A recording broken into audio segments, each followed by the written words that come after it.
I took a budget character to a competitive LLD tournament and surprisingly won. Many people don't know that the quality of gear often isn't the deciding factor in PvP. While it does play a part, there are other things that can lead to success, such as matchups, skill level, and sometimes a little bit of luck. In this video, I'll show you my build, tell you how I did it, and explain some of my choices along the way. Let's dive in. Low Level Dueling, or LLD, is a form of PvP in Diablo 2. While there are a variety of different categories, these level 30 duels from this tournament are the most popular. Anyone who saw my old guide on the Liberator knows that even low-level duelers can be quite expensive at the top tier. But the one I was running for this tournament was far from it. The charms in his inventory should be all lifers with max damage on them, but as you can see, many of mine are missing one or the other. A lot of the items he's wearing aren't even perfect. This is because all but one item on this entire build was solo self-found. You can see a lot of plus to skills gear along with items that give faster cast. That's because this guy is a Hammerden and a Charger mixed into one. His weapon does decent physical damage and grants him the ability to cast Fist of Heavens, which is quite spicy. The only item I traded for on this build was this helm, but with the setup that I went with, I didn't end up needing the cast on it, so Peasant Crown would have been a fine replacement. This guy is basically a Hammerden with a nice charge weapon and item granted access to FOH, so we stat him just like we would a Hammerden at this level. We put as many points as we can into Blessed Hammer,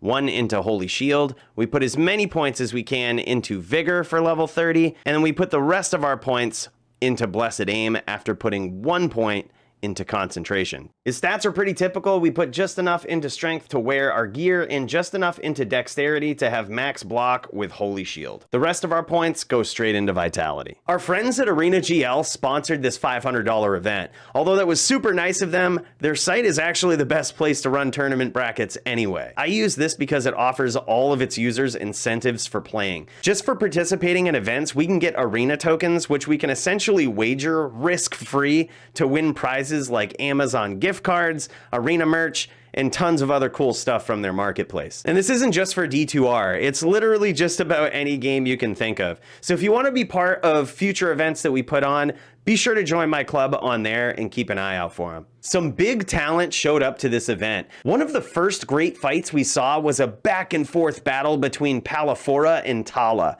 Tallah was on his Necro and was masterful at dodging fireballs at a distance. Palafora managed to score 2 wins in these first to 3 bouts, but it was Tallah who landed some clutch shots in the 5th round, and by the skin of his teeth stayed in the winner's bracket. We saw some strategic maneuvers from Tallah on his Necro, and it was clear that he was quite an experienced player on it. In light of that, I was a little nervous when I had to face him in the very next round. Additionally, the Necro matchup is typically a pretty bad one for Paladins. You'll notice in the first round that I'm just sort of dancing around my opponent, circling and looking for an angle. This is similar to what fighters do when they're feeling out their opponent. I'm trying to see how good he is. Ideally, I want to throw hammers that will loop around and connect on him, but he did a great job of keeping constant bone spirits on me, which prevented me from planting my feet anywhere to set up. He also cast Bone Wall between us whenever it looked like I was rushing in. Dueling is all about noticing slight mistakes your opponents make and capitalizing on them. For example, here in round 1, I noticed that he was on the wrong side of his bone wall. If I get into the prime position to hit him with hammers, which is just below his feet, his own bone wall will actually trap him in. When I noticed this, I decided to face tank all the spirits currently headed my way and take a big risk. This time, it paid off. Wow, holy shit! As we saw from Tallah in his first match, if he figures out your style and your patterns, he'll adapt and probably win. He got the better of me in round 2, so we went to round 3. There, I knew that I had to keep him guessing. It was then that I decided to start using FOH, or Fist of Heavens, a lot more. This was to make it look like I had a whole new strategy because my old one wasn't working or something. So by casting FOH from a distance, I was hoping that would annoy him enough to try to come and chase me. From there, I could try to catch him with either a few hammers or some well-timed charges.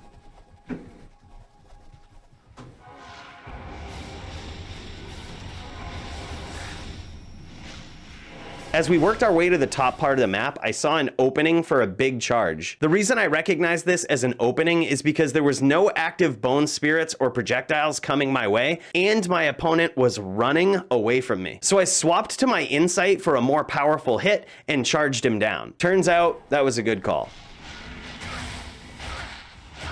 Wow, GG. In round 4, I figured he probably switched back to his max block setup, whereas I just got him with charge. In light of this, I assumed he might have actually sacrificed some lightning resist to do so. Because he hadn't really seen the true power of FOH in the previous duel, and because he was kind of focusing on the charge aspect, I figured I would distract him with more FOH in this one, and try to get him under that conviction aura. I went hard on FOH in the beginning of the duel to try to frustrate him into another chase. At one point, he landed a nice telly stomp on me that I wasn't ready for, but I took a mental note of that because that might be what he's implementing as his new strategy to try to deal with FOH. So when he did it again later in the duel, I was ready. I landed a couple of hammers on him as soon as he stomped, and honestly, I probably could have finished the duel at this point, but I made a mistake. I should have kept spinning hammers here, but for some reason, I switched back to FOH. At this point, I knew he would likely never stomp me again in this duel, but because he was low on life, he was probably also going to try to keep the distance. Because my life total was as high as it was, I could be patient and just look for an opening. I also knew that he wasn't wearing any replenished life gear, so there was no hurry. All of those FOHs would just continue to tick him down over the course of time.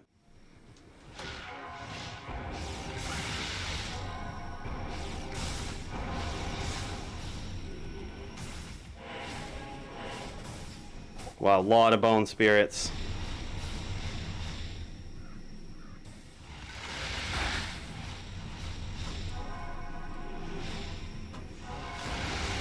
And there it is.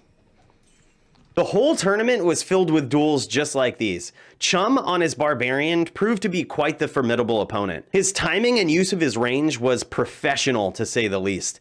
The best Barb players are the ones who can play mind games with their opponents, always keeping them guessing as to what they're gonna do. Chum was phenomenal at this. I luckily beat Chum in my next matchup, sending him to the loser's bracket. There, he fought yet another Liberator Paladin in the form of Ferdia. But this time, Chum was on his game, and Ferdia is no chump. He actually beat me in the previous LLD tournament that we had just the week prior when we were both on the same build. One cool thing though that we learned from watching Chum and Kato in this tournament was that we realized Barbarians can now leap over hammers in D2R. While this is different than how it was in LOD, it actually makes sense and I like it a lot. All in all, Chum's performance in this whole tournament was amazing. I was not surprised that he dug his way out of the loser's bracket and that I saw him again in the finals. Dueling a Barbarian is about who plays the better mind game, who can trick their opponent into making a bad move. In my case, Chum wants to trick me into moving in the wrong direction and trying to whirlwind me while I'm on the run. Again, this gives him the best chance to land a hit while I'm running or charging, and with this budget setup of a Paladin, it can actually prove to be lethal in just one whirlwind. My mind game is trying to keep the Barb guessing what I'm gonna do with every exchange. Every time he's on my screen, I want to present the threat of hammers, but if I commit too much to those, he'll just stay on the outside and be patient. So in this particular matchup, I also mix in FOH to deter him from being too patient. Another risky but potentially rewarding thing I can do is charge a dual wielding Barbarian if I feel like they're not ready for it. But you gotta be careful doing that because again, they have a really good chance to hit you while you're charging, so if they are actually ready for it, that can also prove to be fatal. Oh, shoot! In this nail-biting final battle, the score was 2-2, meaning the next person to win a duel would win all the marbles. We watch as both of us try to out-mind game the other and get in some sneaky hits. Here it is, the duel that decided the championship.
mana.